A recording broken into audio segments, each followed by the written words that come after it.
scientists who have been warning about unlimited growth in a finite planet for 40 years, and an insight into their point of view today concerning the present crisis and the future of the world. This is the first U.S. presentation of an 18-month study of global limits to growth, sponsored by the Club of Rome with Volkswagen Foundation funding, by an international team of 17 scientists at the Massachusetts Institute of Technology under the direction of Dr. Dennis L. Meadows.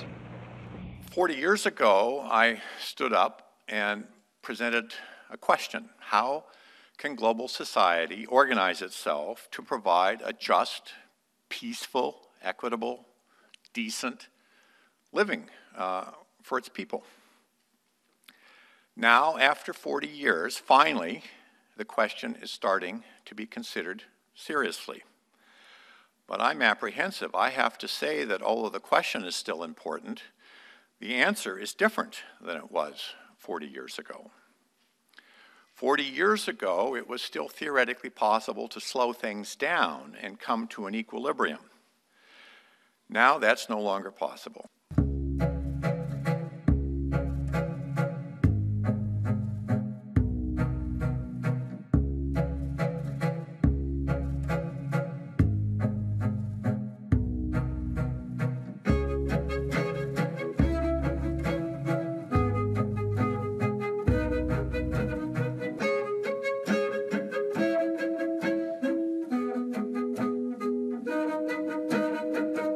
Today, crises are considered to be independent of each other. And when there's some problem, a hurricane or a financial collapse or chaos in the Eurozone or bankruptcy in some company or whatever, people focus on that as though somehow the causes of it were inside.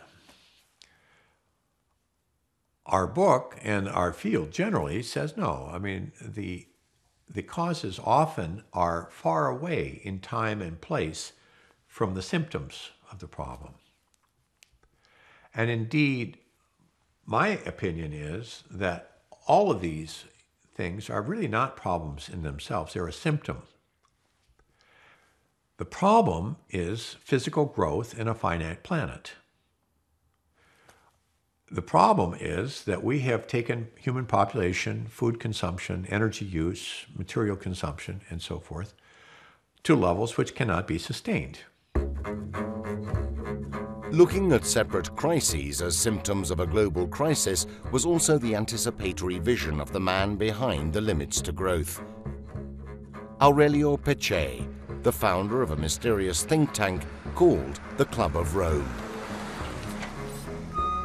The Club of Rome is a group of scientists, humanists, educators, and businessmen who is very much concerned about the state of the world. We cannot say that we have economic and ecological and political, psychological and security problems. Each problem is a multifaceted problem. Interconnected. And each one interacts with the others. And many of these interactions are explosive.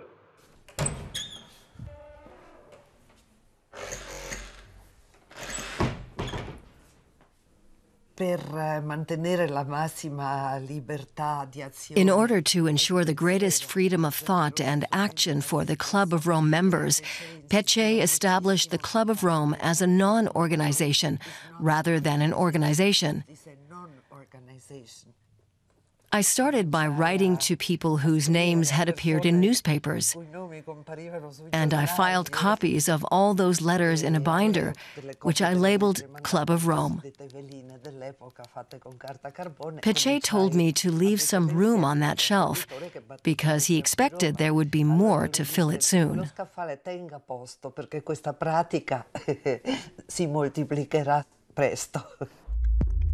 Peccei was one of the first to realize that the new problems humanity was facing were global, and he was looking for a scientific model to understand possible futures.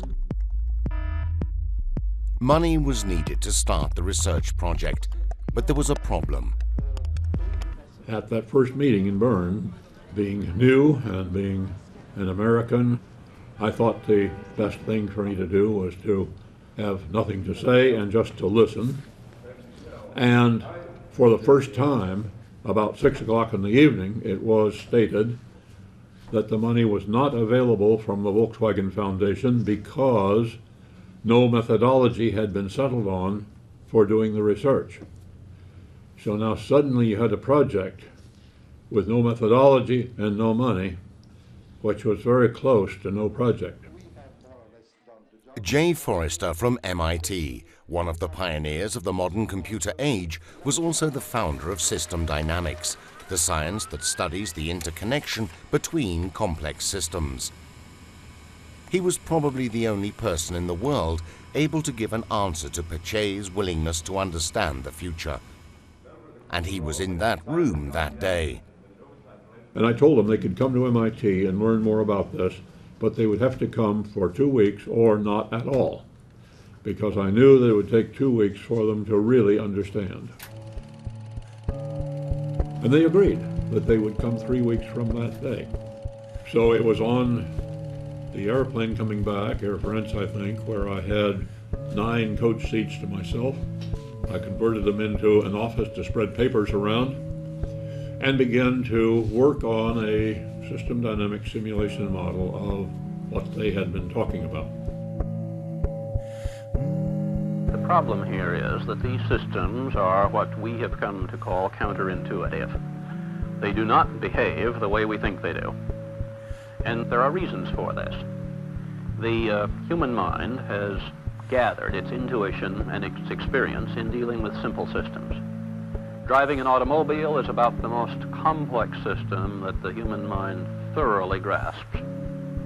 As we come to these more complex systems, we apply to them the lessons that we've learned in simple systems, but the more complex systems do not behave in the same way.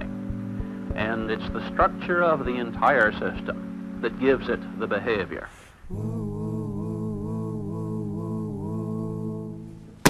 This, my friend, is my recollection of the first couple of years at MIT. This is MIT, this is how it looked, this is the sunset, this is from our apartment. So I came to MIT in January 1970 to study physics. I discovered in 2 months' time that this was not the point. I happened to hear Forrester give a talk. I understood simply from listening to him that this was life. I managed to transfer into the management school. Then I got a desk in Eurogroup, and then basically came the June meeting. Yeah. Did Forrester then basically give you the responsibility to execute the program, or how was that done? Well, so on the way back from the Bern meeting, Forrester, almost literally on a napkin, but on some sort of paper, drew a crude flow diagram for a global model. And he got home and, in his home computer over the weekend, programmed a model and had some runs. They were not scaled correctly. I remember they were about 25 feet long. But, typing out. This was in the days of selecting typewriters. Exactly. Then the executive committee came, and I remember after about a week, I came home to Donella one night. I said, this would be an interesting project. I think I know how to do it. So I wrote a 2-3 page proposal, gave it to the Club of Rome people the next day, and indeed, the club decided to take it. And then I put together the team, 16 people, 5 sectors, and so forth. Jay Forrester handed over the baton to Dennis Meadows, and the average age of the international team of researchers Meadows put together was 26 and a half.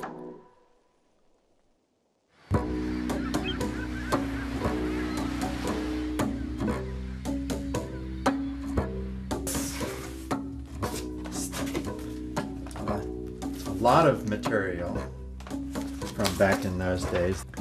Ah.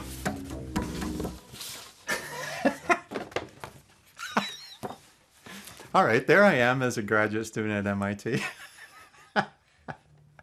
There came out a piece of paper among all the graduate students in that system dynamics research group saying there's an opportunity here, we have some funding, we have some couple of positions to work on this research program. I ran in Dennis's office as a graduate student and said, this is fascinating, I would like to be on that team. Dennis said, great, you were the first one in here, you get to be on the team.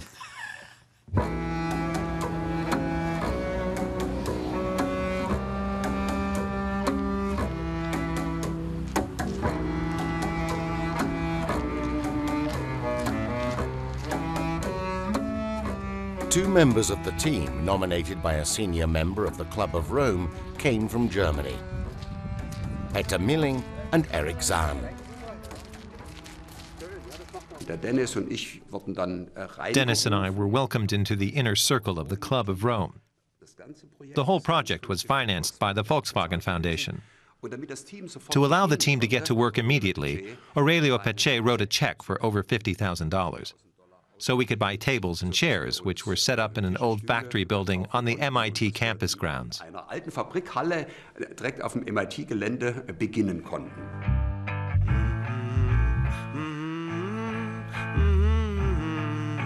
So we were eating, sleeping, everything in the office, yeah. And even had fun. We played frisbee in the office.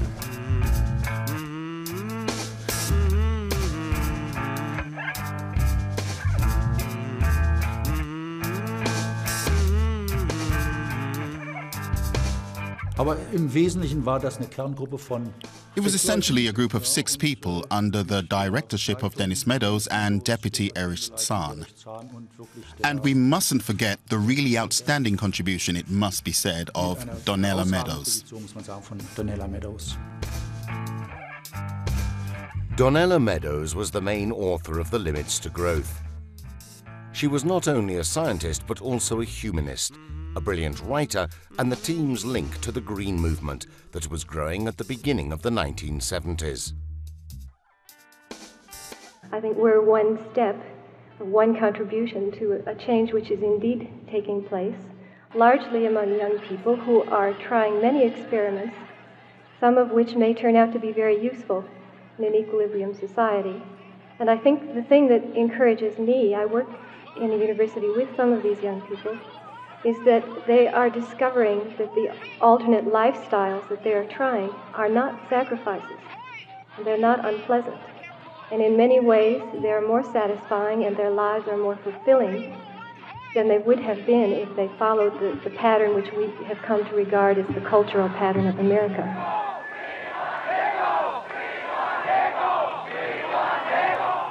At that time, we were all optimists. Every single one of us believed that the research that we were doing and the book that we were writing was a prescription for optimism. Because we saw that these planetary issues were totally solvable, totally manageable. All it would take would be human action.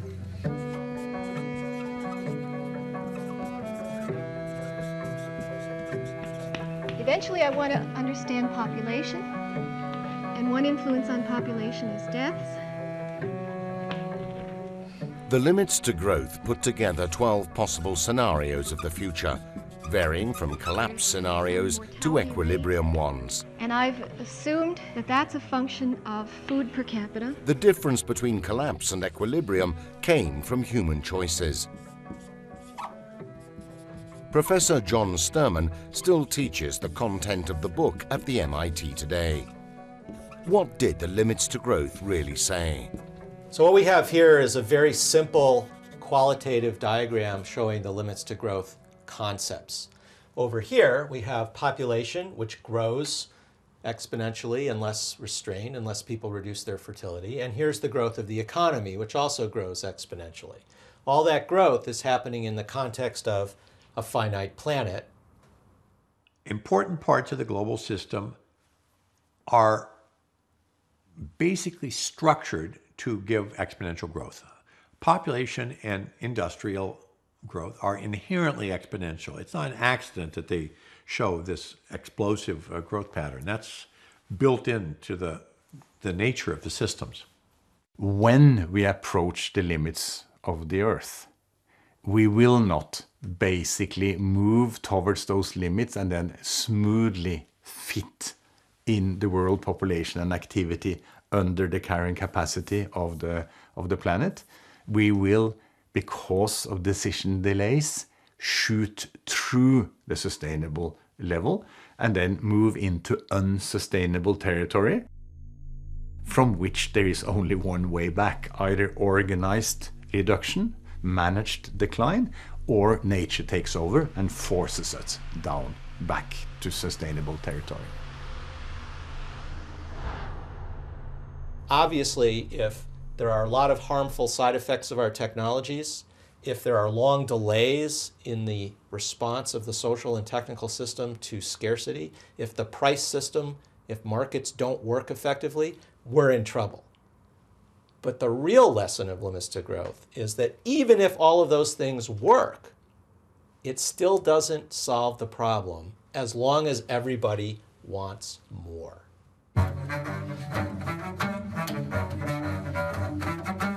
The Limits to Growth was a huge success worldwide. It was translated into more than 30 languages and sold more than 10 million copies. And the warning from the book soon began to spark huge public discussion. If you don't have the idea that growth is desirable and possible, you don't have economics. And so as soon as the book came out, all the economists were just outraged. The first major criticism came out just a few weeks after The Limits to Growth. It appeared in the New York Times Book Review. A whole page, first page. And it was written by 3 macroeconomists who were the forerunners of 30 years or 40 years of criticism of limits to growth. It's continuing to this day. You know, most classical macroeconomists thinks this is a piece of shit. A projection for disaster. And this is so typical of the time. Here's an article entitled Starvation Spectre. World's Future. Faith or suicide? It brings back the feelings of that time. It's like, guys, you're not getting our message. If we had 30 days to save the world, would we act before the 29th? Now that one actually got the message. We're dealing with dynamic systems with long time constants. Don't try to do it on the 29th day.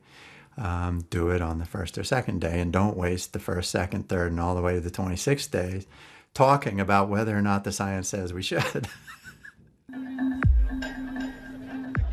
In June 1972, a few months after the publication of The Limits to Growth, world leaders gathered in Stockholm for the very first environmental conference chaired by the Canadian Maurice Strong, who was deeply influenced by the book's message.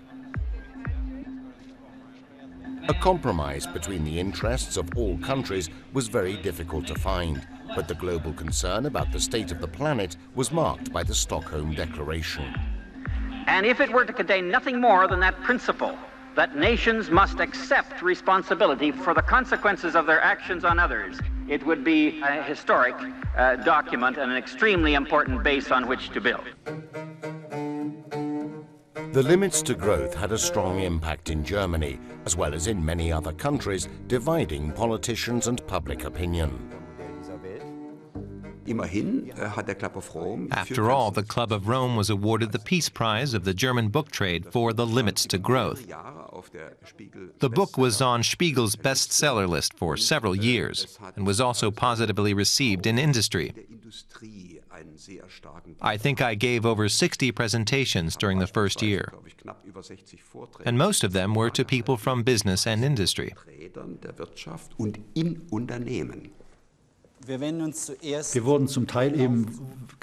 Because we claimed there were limits to growth, that we'd have to limit population growth, we'd have to reduce the consumption of resources and to limit the environmental impact, we were labeled communist, advocates of planned economy, and all sorts of things that we certainly are not and never were.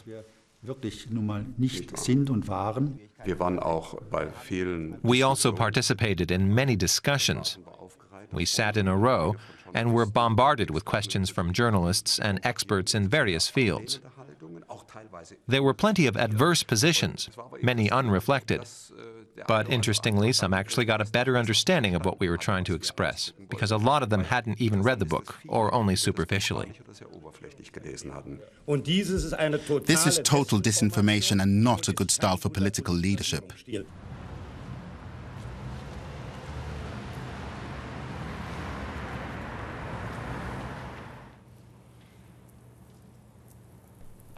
Imagine being in your 20s and finding yourself in the middle of a global controversy. How did the authors react? The response they met was, particularly in the US, was really harsh and severe, calling them Malthusian or doomsday prophets and things like that. And that was a surprise. And each of the authors dealt with that and the following controversy that came up around the book in different ways.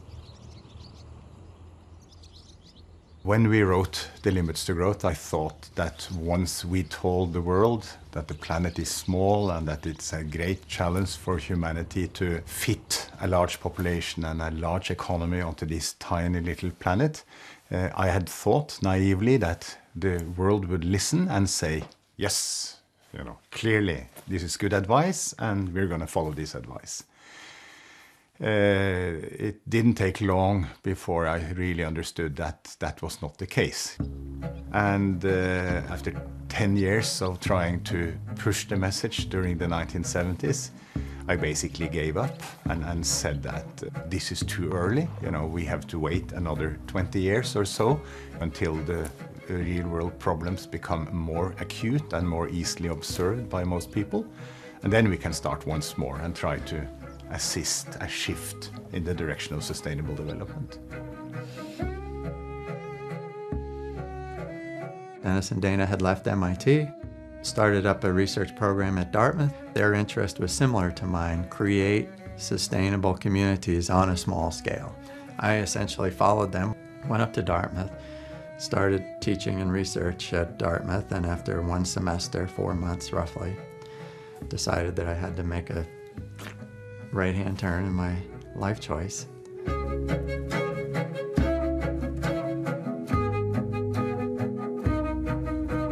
Bought a small log cabin in the foothills of Vermont that had no power, no telephone, ran on kerosene lights, heated with burning firewood, created an organic garden, started raising animals, on a personal level. I'm going to do this and see what it takes to live in harmony and with a low carbon footprint. That term wasn't even developed at that time, by the way. But that's what we were talking about. Donella Meadows' reaction was to continue teaching and writing columns and essays motivating people to envision the future. I've been working on this vision of a sustainable world for a long time. I can literally see it. A sustainable world that isn't a sacrifice or a bunch of difficult regulations. A sustainable world that I would love to live in. And having such a vision alive in me prevents me from selling out to something less that someone else may be offering me, such as the vision of perpetual economic growth, which is pretty much the vision that the whole field of economics gives us. Growth isn't what I want. Growth has nothing to do with what I want. And I think the only reason growth, which is a terribly abstract and when you think about it, stupid vision of the future, I think the only reason that can be sold so easily in every policy arena is that there's no alternative vision. In recent years, so many claim that we live in a world of limits, where all nations, even those as bountiful as our own, must learn to live with less. Perhaps you remember a report published a few years back called The Limits to Growth. That title, Limits to Growth, said it all. Why did President Reagan attack a little book more than 10 years after its publication? Because the limits to growth had become the bone of contention between Republicans and the previous Carter administration. By the end of this century, I want our nation to derive 20% of all the energy we use from the sun. Direct solar energy and radiation, and also renewable forms of energy derived more indirectly from the sun. This is a bold proposal, and it's an ambitious goal, but it is attainable if we have the will to achieve it. Short-termism really rules the world in the sense that most people, most politicians, most businesses, are more interested in the short-term interest than in creating a better world for our grandchildren.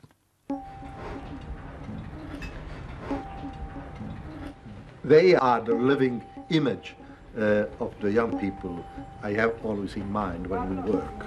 I think that we have prepared for them a very ugly world. We have to do something to correct what we have done so far. And in some ways surprising. It's rather incredible that in this day of superpowers, of multinational corporations, of demagogues, and of mass media, that a single man with a few companions should have any influence to the extent that the Club of Rome and Aurelio have had.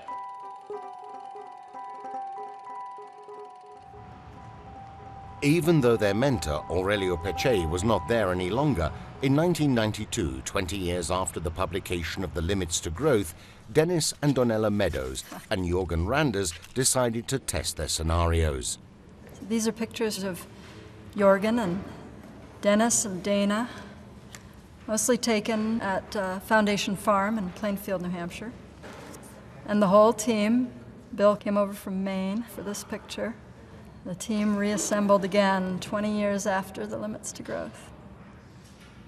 My role was, as a researcher, digging up numbers on world trends. So food production, per capita food production, population changes. And there was really an open question, bringing the scenarios forward by 20 years, what were our options? And through that work, the title for the new book emerged, which was Beyond the Limits. 1992 was also the year of the Rio United Nations Conference on the Environment. And 20 years after Stockholm, the limits to growth was still the enemy to fight. 20 years ago, some spoke of the limits to growth. And today we realize that growth is the engine of change and the friend of the environment. World leaders have gathered 18 more times since Rio, and decisions are still being delayed. Now I give the floor to European Union. Thank you, Mr. President. Although good progress in various tracks so far has been done, including on the finance, we really strongly feel that time is running out.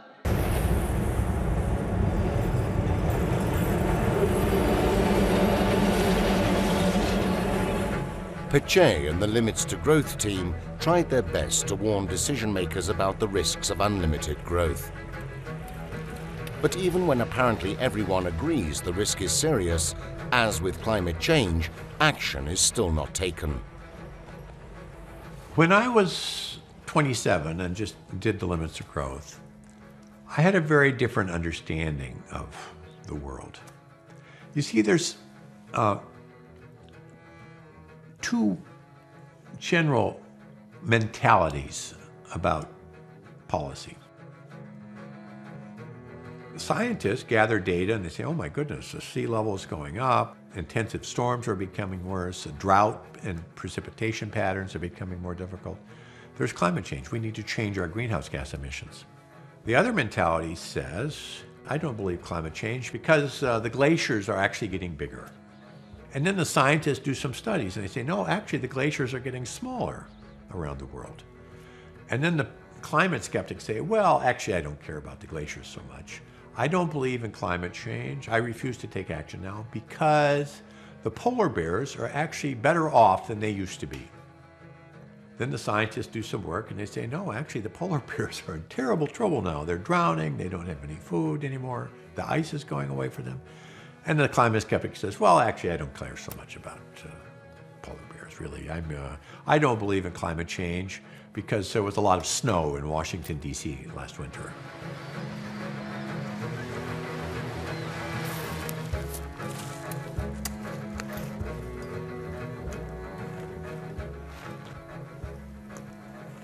When I was a child, this little valley was full of small deciduous trees, crowded. And then over the last 50 to 60 years, they have died out due to competition, and the biomass is then concentrated into big trees like this. This is a Norwegian spruce, and it's very big, you know, for being this far north. You know, people think, what about plus 2 degrees centigrade? That's so little it doesn't really matter. But it actually moves timber lines 350 meters vertical. So what you have in the Alps at a certain level will move 350 meters up. What you have at the top will move into heaven and remain there. And these are tremendous shifts. And at the same time, the climate zones are moving towards the North Pole, you know, by essentially 5 kilometers per year. Science depends on agreement.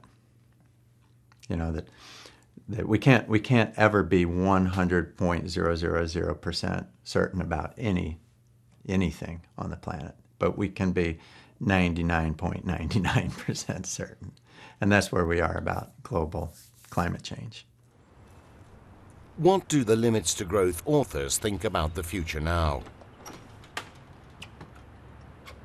Bill Barron's choice to act has led to him personally installing solar panels all over New England for the last 20 years. Solar energy worldwide is the most abundant form of energy. It's the lowest cost form of electrical energy now on the planet. Solar energy, in my view, has the greatest chance for us as a species of climbing back out of the hole that we've put ourselves into. Jürgen Rander's answer is in a book entitled 2052, his forecast for the next 40 years. The real challenge that I see, the real problem, is the possibility of self-reinforcing climate change in the second half of this century. I think that man will continue his emissions of greenhouse gases at such a rate that we will reach plus 3 degrees centigrade in 2080. And that's possibly enough to start melting the tundra, or at least it will move the border of the tundra further north, which releases methane and carbon dioxide from the frozen moss, which is essentially the tundra.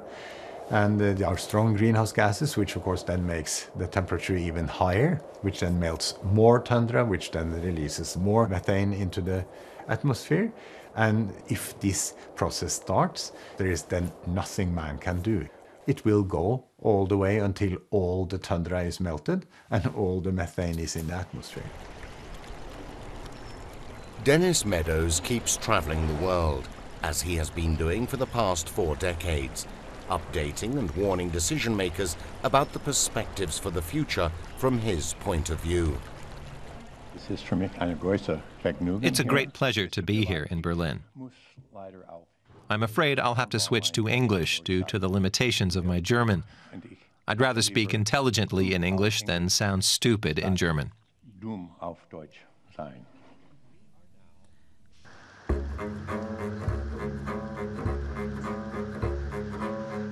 The Limits to Growth story shows that 40 years were lost. What are the actions we could take now, according to Jürgen Randers and Dennis Meadows? Global problems affect everyone, but you only solve these problems if everybody works together. You can't solve climate change in Bucharest if they don't solve it in Beijing, Ankara, New York, and so forth. And the problem with these problems is that usually if you want to take action, you pay now here, and the benefits come later over there. Universal problems give a different possibility. They affect everybody, but like air pollution, soil erosion, flooding, deforestation.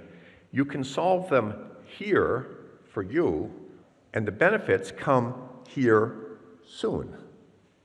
The second way we have to change is to quit imagining we're going to get sustainability and start seeking resilience. It's moving from sustainable development to survivable development.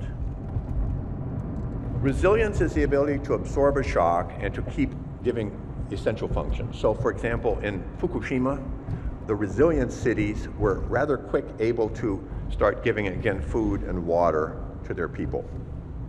The ones which didn't do it were not resilient. We say they were brittle.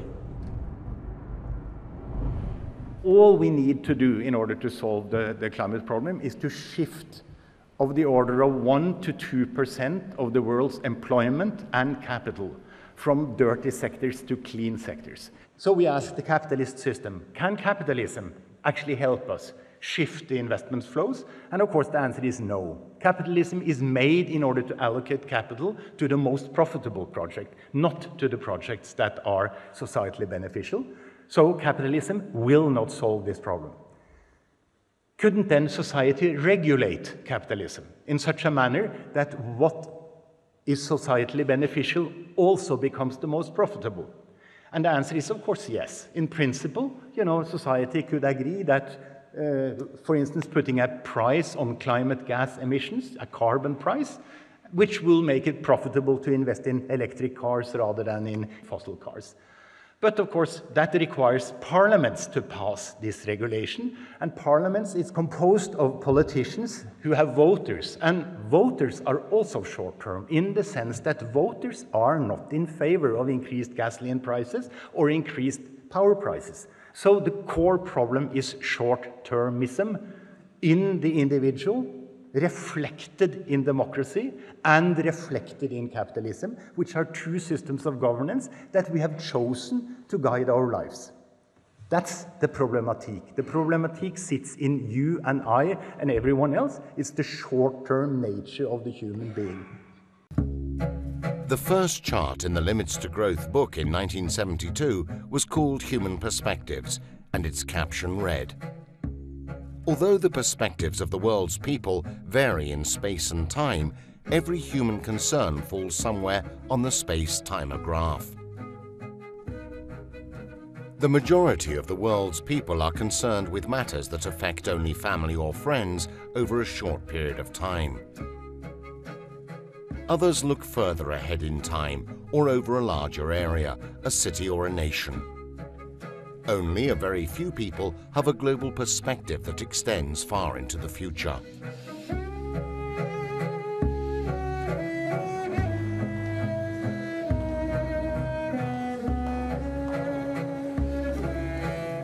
It is amazing. We have now lived for 40 years with shock after shock after shock after shock.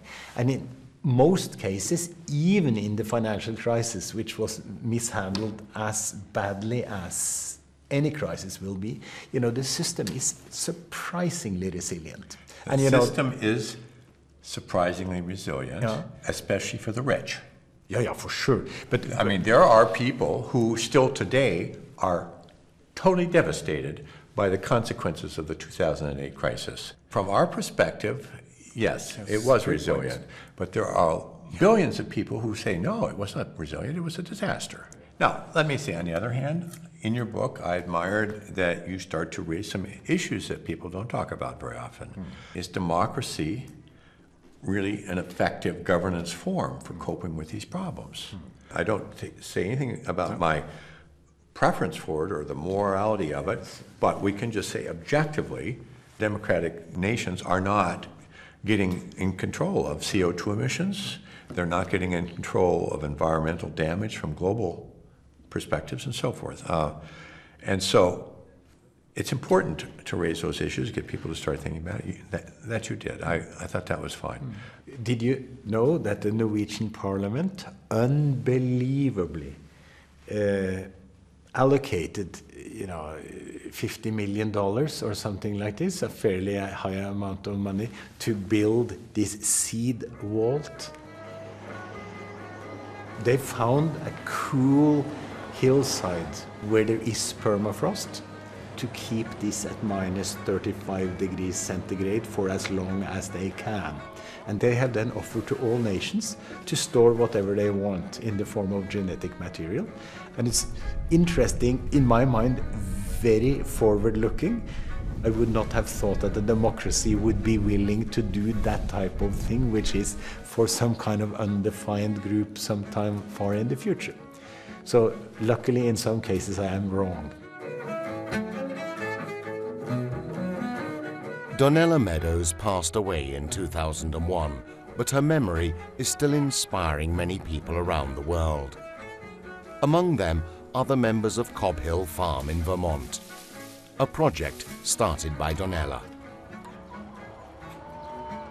Some dreams come true. So, what is your vision? What do you really want?